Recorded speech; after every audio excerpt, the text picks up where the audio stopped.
A warm good evening to all. Many thanks for waiting it out, as Dr. Jyoti Ranjan said. And the topic of I'll be brief, but I hope I'll also touch on the important points. The topic of my talk today is alternate accounts of perception suggest variant scopes of what we can perceive. Kumārila, Vasubandhu and Dharmakīrti on accounts of visual and auditory perception. So the very question of why are there alternate accounts of perception comes about because there are two problems that have been pointed out with regard to how we perceive what we perceive, namely the process of perception as such. And the two problems are: if it is proposed that the eye and the ear perceive objects by contacting them, then how can the eyes and the ears possibly perceive their objects at all? For two problems arise. The first problem is, how can one perceive the wafting smell of a garden rose or even the sound of thunder, where the garden rose and thunder are objects at a distance, right? So first is the problem from distance, and second, let us now bring our attention to the magnitude of the objects of the eye and that of the ear. The objects are small or large in magnitude. Also correspondingly, let us bring our attention to the magnitude of the sense organs of the eye and the ear. Let us now compare the magnitude of the sense organ of the eye and ear with that of its respective object. It may be noted that in some cases, the objects of the eye and the ear are larger in magnitude than the magnitude of the sense organs themselves. Just like the eyes perceive a mountain, the ear hears the sound of thundering clouds, where the magnitude of the objects is greater than that of the physiological seat of the organ perceiving it. So, for example, the iris of the eye and the lining of the ear vis-a-vis the large objects of the eye and the ear, such as a mountain or the cloud emanating thunder. If it is maintained that perception results from the connection or contact between sense faculties and objects, the Buddhists argue that owing to discrepancy in magnitude of the physiological seat of the sense organ of vision and audition and the magnitude of the objects, the sense organ of the eye and ear cannot establish the connection with sense faculty to perceive their respective objects. This is the second problem forwarded by the Buddhists, not originally forwarded by the Buddhists, but reiterated by the Buddhist Dinaga in the Praman Samuccaya, to deny the possibility that connection between sense faculty and object yields perception.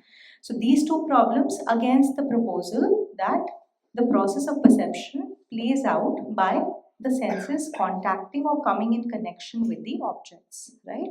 Now, in response to these two problems, the two problems reiterated by the Buddhist, there are two answers to the problems. One answer where, both the answers attempt to bypass the problem, to, not have the problem applied to them, to bypass the problem. And the two traditions, the Buddhists and Kumārila that I'm considering here, do this in their own ways. So I'll first consider the first solution of the Buddhists, right? How do the Buddhists bypass the two problems, namely the problem of magnitude and the problem of objects at a distance?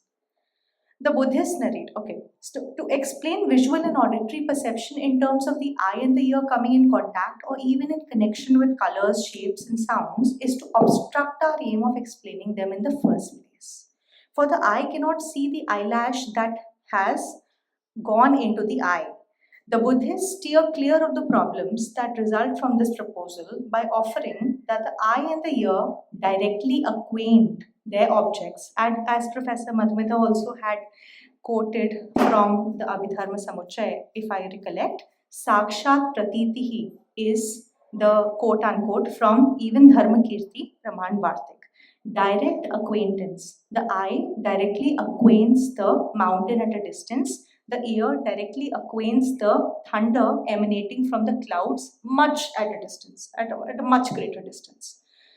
So, now, why I have put this painting in this place is because of the following slide. Just before we begin to understand how is it that the Buddhists narrate their process of perception. What is the Buddhist answer? Meaning to say, Dharmakīrti and Vasubandhu's answer in response to the problem how we perceive what we perceive. Let us first understand that, let's take one example of a certain girl named Anna who is lying beside a stream, okay, who's lying in a field, let's say, and with trees around her, and sort of like birds zipping past her in the sky.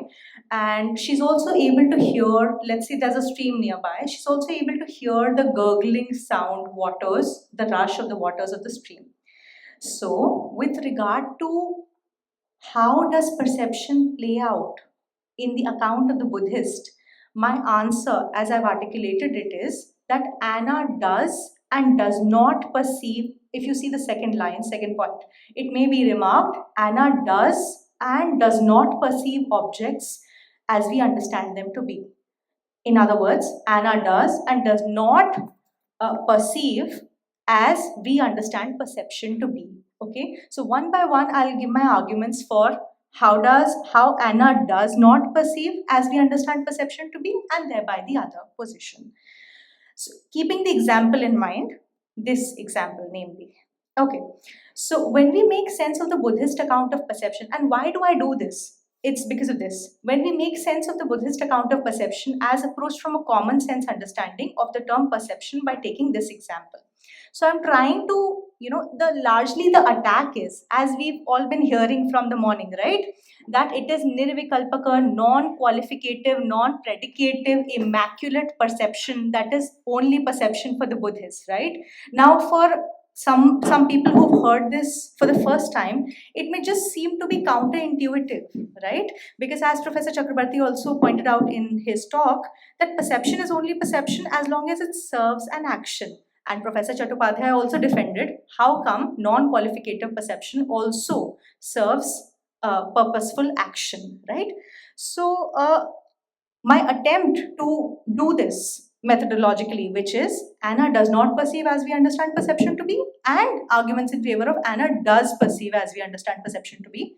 Why I'm doing this? Because I want to make an account, I want to make a case for understanding the Buddhist narrative of perception as not being counterintuitive, right?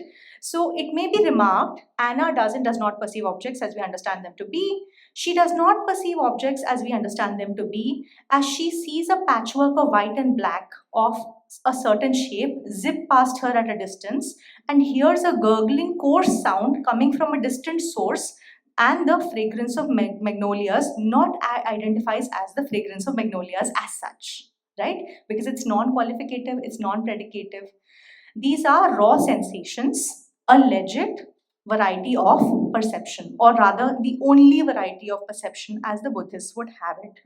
The patchwork of white and black of a certain shape is perceived as an albatross zipping past from one tree to another, and the gurgling coarse sound is perceived as the sound emanating from rushing waters, where when the mental operations of conceptualizations conjoins the raw perception with name and form and memory superimposed in quote unquote, because as Professor Chattopadhyay also pointed out, falsely superimposed, right? Just as Ganeri iterates the widely understood worldview of the Buddhists, I quote, perception of objects is itself a rational activity. One does not, properly speaking, perceive objects at all, but only patterns of color, sound, touch, smell, and taste.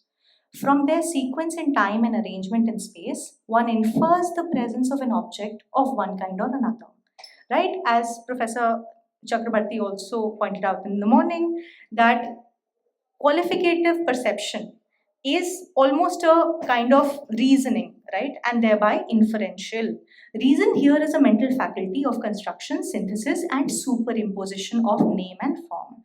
It brings order to the array of sensory data, right? As per Vasubandhu, if a few sensory experiences are being experienced together, it is not the case that they are actually occurring together. In this sense, Anna does not perceive as we understand perception to be. rather are being experienced sequentially, just in quick succession, which gives us the false idea of simultaneity of perceptions. Further, the Buddhists understand the senses and objects to be impermanent in what I call a radical way, such that they already do not exist, presently exist, and will exist in the future moment by moment. Momentary sort of like continuum of perceptions. And also sense organs and also objects, because that is the nature of reality as they narrate it to be. The eye organ is internal. Okay, again, this is another argument in favor of Anna does. Okay, so now we move on to Anna does perceive as we understand perception to be. Okay, so in what ways is the Buddhist account of perception similar to our commonsensical account of perception? The eye organ is internal and it pertains to one's own psychophysical continuum, and it is transparent, it cannot be seen. It has its seat in the eyeball, which is external, born of the four elements, which can be seen. This is from Abhidharmakosha Bhashya. The one who perceives is the psychophysical continuum. The sensory receptors are not the eyes, ears themselves, but rather the receptors lie at the back of the eyes, inside the ear, and are transparent. The sense faculty is not equivalent to the sense organ. That the visual organ is ascertained as transparent may relate to the fact that the cornea is clear like a window. Here I'm trying to make sense of what they said here. The sense faculty is not equivalent to the sense organ, so I'm trying to make commonsensical understanding of it by corroborating it with the fact that the cornea is like a clear window. It helps your eye focus the light to make things look sharp and clear. Visual consciousness does not just arise from the atom of the eye organ and the atom of the visual form presented to it, but also the operations of the inner sense, which have a past basis. Visual consciousness has the continuum of the eye as its basis, which is simultaneous with it, but also the continuum of the inner sense as its basis, which is of the immediately preceding moment, and also the immediate past, thought-related part of the dharma component as its immediate precondition. Again, yeah. So again, Professor Chakrabarty made an argument to sort of like perhaps we'll discuss that later. The eye organ is understood to be a basis of resultant visual consciousness, while the visible form of color shape is not a basis, for changes in the eye bring about a change in the visual consciousness. Okay, so why Pratyakṣa is called Pratyakṣa and not Prativishaya?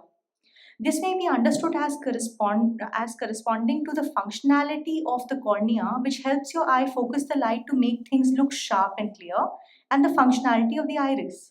It controls how wide the pupil is, how much light can pass into your eye. In bright light, iris is narrow, reducing the amount of light that enters the eye. In dim, it widens. All this happens automatically. Here, again, I'm trying to make sense of why Pratyakṣa and not Prativishaya. Behind the iris is the lens of the eye. Another argument, it helps focus the light coming into your eyes so that you can see things clearly. The lens flattens so you can see things that are far away, and bends so you can see things up close. Deformations in either of these adversely affect the resultant visual consciousness. It is by virtue of a change in the eye that their cognitions change, because there is conformity in terms of what is favorable or injurious, sharp or dim. The change of those cognitions is not by virtue of a change in the forms, in the visible forms, and so on. Okay, so Pratyakṣa, because the visual component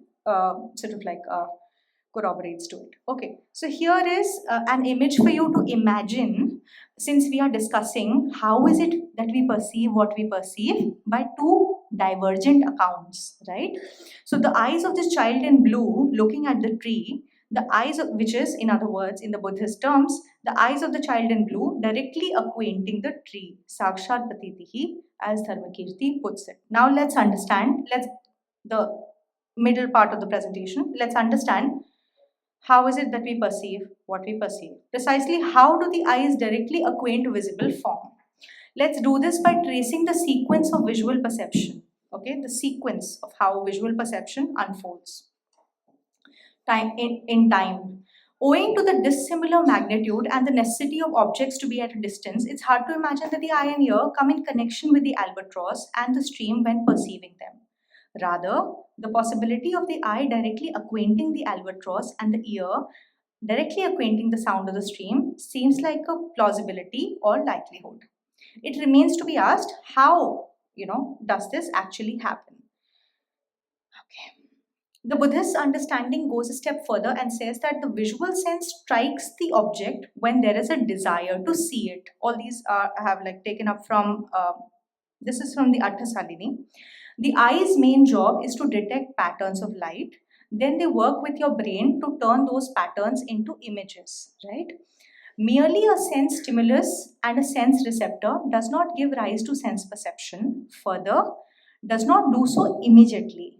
A fraction of a second later than the acquaintance of the stimulus and the receptor, the nerve impulse makes contact with the primary receptive area.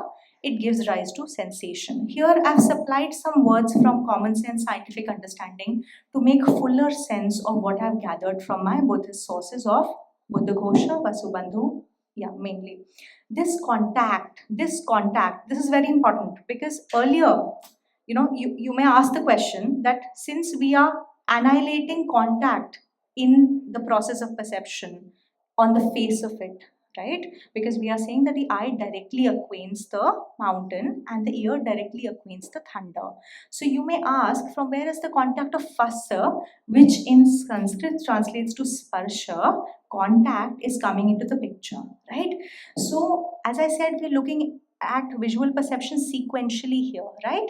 So a fraction of a second later than the sense stimulus the sense stimulus directly acquainting the sense receptor, right? The nerve impulse makes contact with the primary receptive area in the brain. It gives rise to sensation, right? This sensation as such is what I called in the example as perceiving a patchwork of black and white in perceiving the albatross, right? This contact is phassa. This sensation, as it were, the raw material of experience, as it is the crude awareness of sound, right? Because the crude awareness is the first awareness and the legit perception according to the Buddhists. Buzzing, whirring, clicking, or the crude awareness of light, flashes, sparks. Just like how Anna perceives objects initially explained by the Buddhists in the presentation. Following this, each primary receptive area passes on the nerve impulse to its parasensory area in the brain, which receives nerve impulses from many association areas in the brain as well. This results in perception in full, as I call it, laymanly. Crude visual sensation of flashing lights and a patchwork of colors becomes the sight of an albatross, and the crude auditory sensation of roaring, gurgling stream becomes the sound of the stream. In the parasensory areas of the brain, information received from the association areas is superimposed on visual or auditory sensation to yield perception as we know it, right? As the Buddhists reported to be. So this broadly I have traced, work still needs to be done, but this broadly I have traced as the sequential report of perception as Buddhaghosha and Vasubandhu would have it. Now I move on to my other proponent in the title, which is Kumārila. And I take just one explanation from Kumārila of how perception comes to be. How do we perceive what we perceive, right? So here Kumārila sort of appeals to intertextuality and sources the concept of vritti from the Sankhya notion, right? From the Sankhya notion, the vritti concept is sourced to safeguard his theory of the senses coming in connection, the eye coming in connection with the mountain at a distance, right? So, because he has to safeguard himself from the two problems. How does the eye come in connection with the mountain at a distance, right?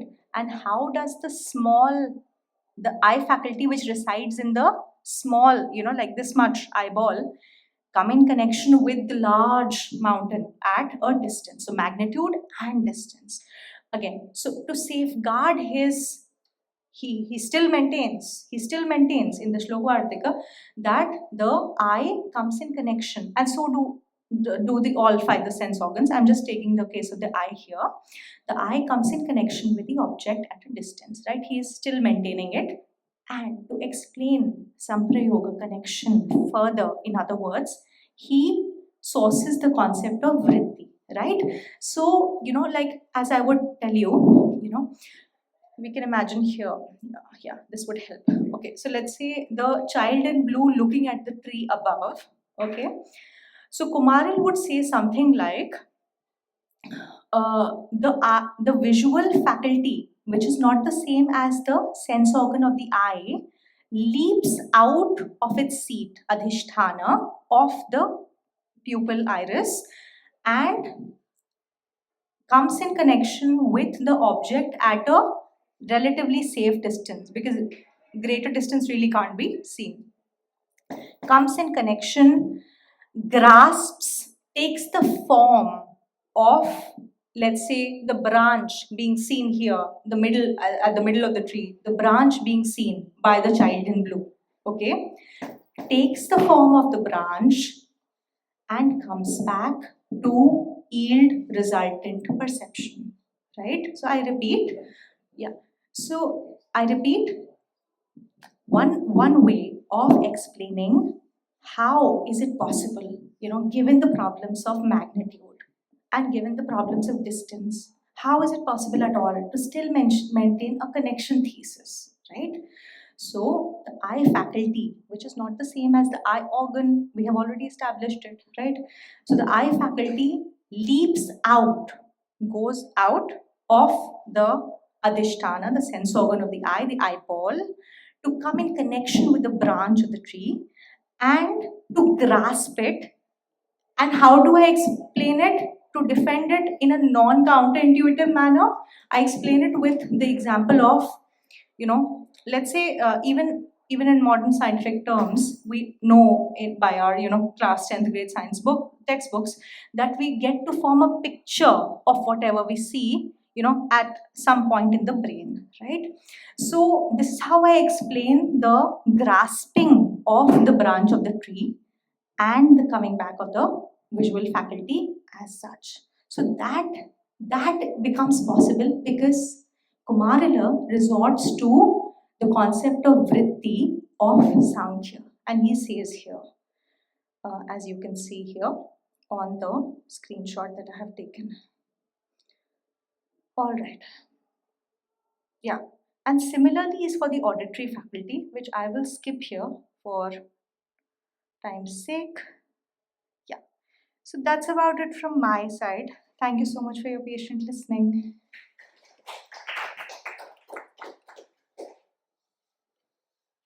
Do questions? Yes, please. There's a question at the back. Yeah, and here. And ma'am.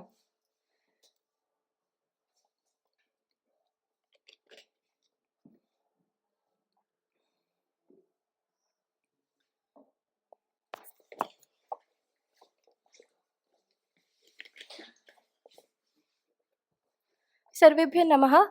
My query is open to all the distinct speakers here. For example, we were learning about the perception, and we know about the other pramanas as well, and we say that certain events, some actions, and certain kinds of knowledge is present, and we are perceiving it with the tools which are known as the pramanas, right?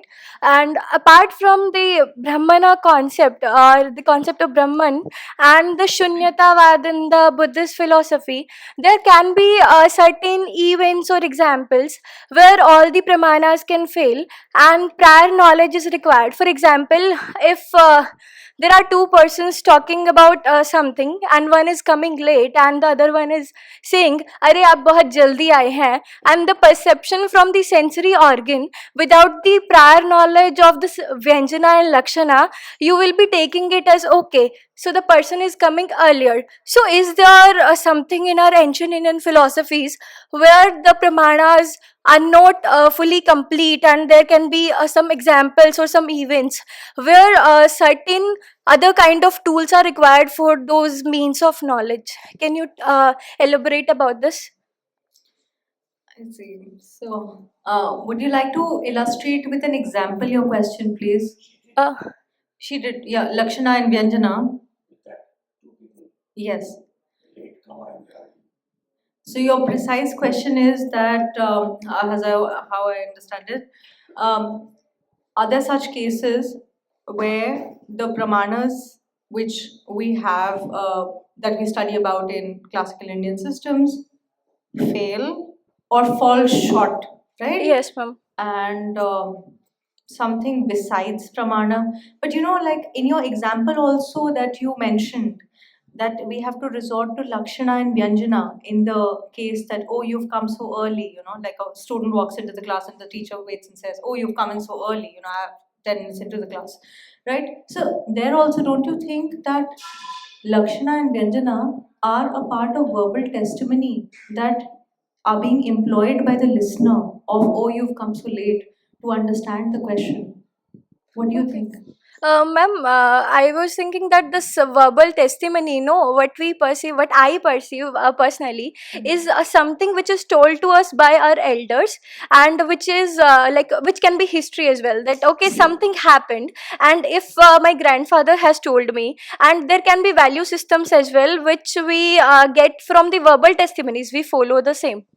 But yes, ma'am. I would just like to say that if you are, your question has the orientation of taking pramanas in classical Indian philosophy as a whole, right? Yes, ma'am. So your conception and understanding of each pramana also, don't you think, should also encompass a large testimony as defined as what is being heard from elders? Why don't you take a larger holistic understanding of verbal testimony here also, since your question also has the orientation of a holistic understanding of the pramanas in all the systems? So, So ma'am, my answer to the question, like you said, right, that lakshana and vyanjana are being resorted to in your example, right? So I would say that lakshana and vyanjana are also a part of verbal testimony, right? You're appealing to your sense of verbal testimony in order to make sense of the statement being made, right? If you Yes. have some other examples, we can discuss those as Ma'am, well. my query is it so that everything falls under the ambit of all the 5-6 pramanas, and there cannot be any situations apart from these for pursuing any knowledge? At least in the example that you gave, it is proved from there, with evidence that whatever. He is asking the question. I may be wrong, Right. but I think that why we are giving much emphasis on this perception aspect of IKS, that is knowledge, in general, in Indian tradition. The same problems can be found in the case of other types of knowledge. She has given as example the verbal cognition, shabdogyan,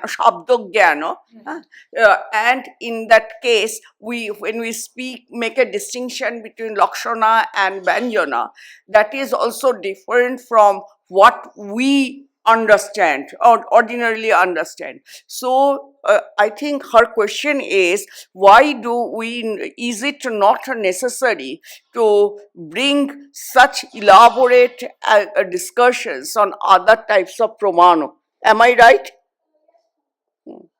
I think so. But I think that on behalf of Nivedita, I just want to say that if this is your question, so the perception is, since perception is considered to be one type of pramana in Indian philosophical systems, therefore the organizers have started with this perception, and perception is commonly accepted by all as the source of the correct knowledge. Also, pratyakṣa purvakatva.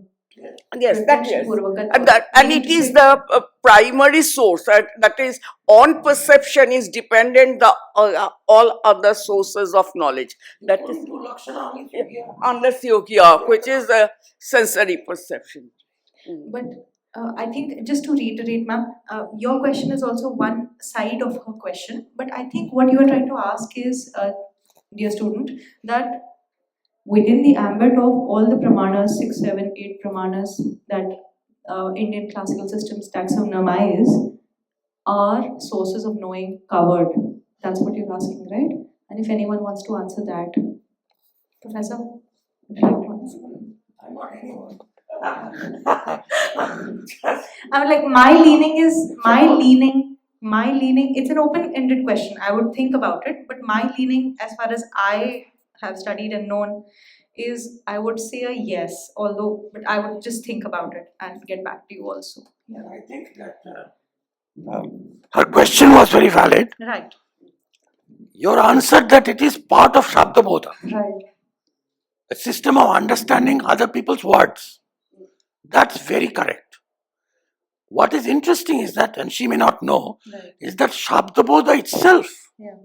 just as perception theory, Right. not only includes perception of physical object, perception of sounds, it includes alaukika pratyakṣa, it includes perception of the past. Right. We saw it includes perception of time difference.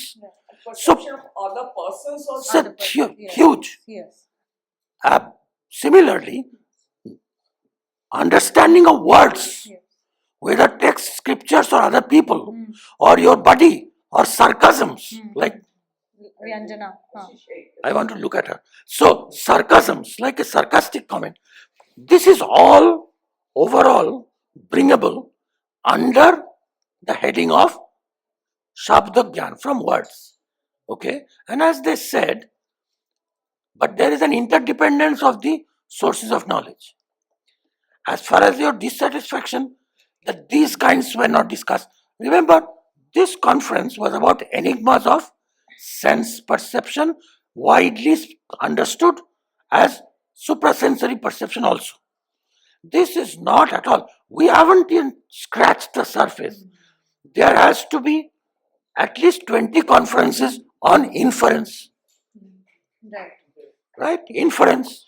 Indian knowledge system has tons of stuff to talk about. Just the Buddhists themselves have inferences theories. And as she is right, we should never forget about slanted, crooked statements, implicit, other deeper meanings, all of those. This is very much part of, but one should, at the end of the day, still justify why this was called enigmas of perception. Because, to continue your story, if the boy who is late and the teacher sarcastically says, "You are early today," if he says in response naively, "Sir, I don't see your point.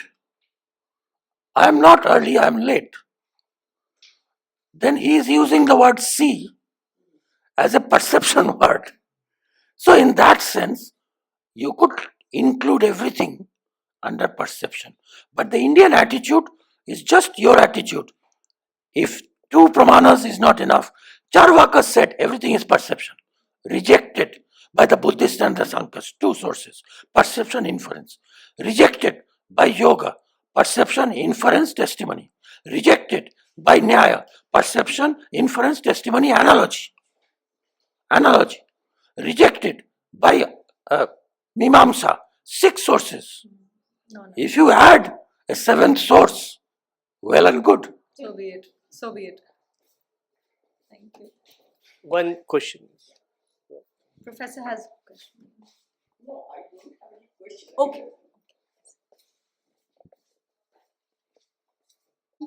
My question is related to what you explained. Our eyes go out to like that concept. Right. What I want to ask is there are instances when we are seeing something but we are not perceiving it. We are seeing but not seeing. Our Absolutely. mind is somewhere Absolutely. else. So in those, how would you define it? Is there something which sends the eye and there are instances when it does not also?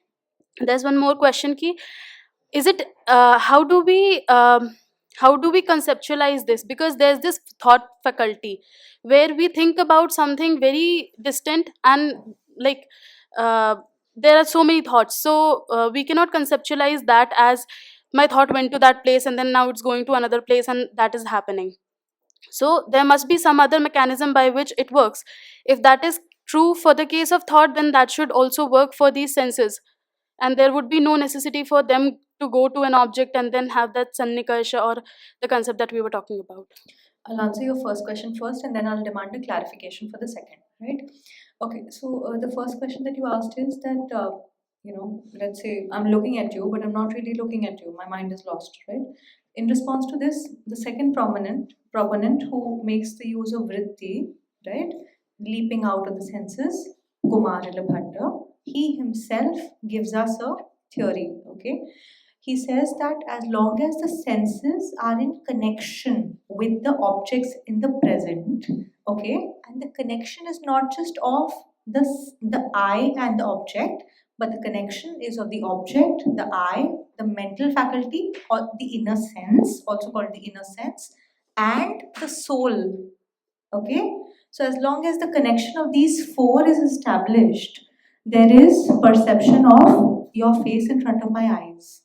But if there is only the connection of your face and my eyes, and not of my eyes and the inner sense, and not of the inner sense and my soul, then I'm just blankly staring at you and into my own thoughts. Of the second question, where you said, I think your second question is delving into the domain of something known as mental perception or perception of the mind only. Okay, mind, of course, is used right in all five types of perception, all five types of sensory perception. But there is also one perception where you're saying, I think the case of daydreaming, if we take it, right? Where a mind goes from one object to the other. Can you reiterate your second question? Or am I getting you right? Is your Not second question in the domain of mental perception only? it can be because it was related to thoughts, but it is more than daydreaming. Just when we are thinking about anything in general, Right. maybe it can be conscious and subconscious, Right. though it happens all the time. What's your question, please? My That's the question domain. was- Yeah. My question was, how does this function? Because this is also a faculty not related to senses, but we are able to think without a thought or thought faculty needing to go to a specific place and have that sannikasha and then think.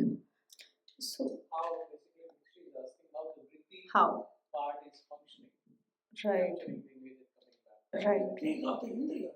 Of the indriyas and not of the, yeah, that's what I was about to come to. Yeah.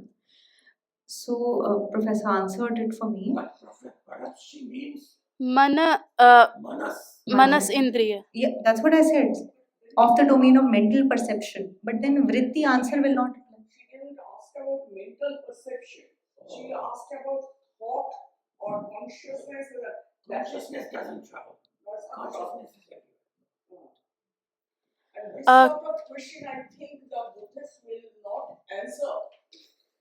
Because for them, especially with regard to Dharmakīrti and Enigma school, they did not bring in the question of contact. Absolutely. Absolutely. So what Her- you say, her question that, is- that can be found in the earlier theory, Right. earlier Buddhists. Right. Yeah. Asanga. That is of the Hinojana tradition, Sarvastivadi tradition. Coming from something. No, I am speaking from From the perspective Buddhist. of, Buddhist.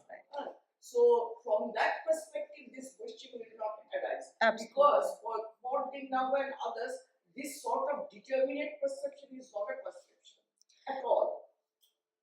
I just recommend, absolutely, ma'am. But I think she's more asking the question in terms of vritti, So that will go to the Kumārila side. and not In that regard, I would just recommend you to read one chapter from Professor's book, Subject, Object, and Other Subjects. In a sense, there's a chapter in a sense, if you could refer to it, In defense of an inner. in defense of an inner sense. Okay, and just as a synoptic thing, I would like to tell you, dear student, that the vritti option, the vritti explanation of how does the sense come in connection with the object may be delimited, may be understood to be delimited to the 5 sensory faculties. And for the mind, there would be another explanation altogether. That's yet to be explored by me, but I'm sure you will find your answer in that chapter. All right. Thank Thank you so much. You can also look at the concept of mind by Gilbert Ryle, please. The concept of mind by Gilbert Ryle. Yeah. Thank you. Okay, So there's another question. okay, last question. Yeah. Thank you. My question was closely related to this, but in a different way. So you said that you feel something from your slightly good. Precisely how do I directly explain the And then there's this thing of desire to see. So Right. we didn't see the gorilla because we didn't have the desire to see the gorilla. So seems to be there is a desire that's before perception. So is that something that is tied to? Is there some comments Volition, on? yeah, volition as they would call Is there a it. will to? So is that included in the idea of perception at all? Is it tied to the idea of perception at all? Absolutely, yeah, very pertinent question. Thank you so much for it.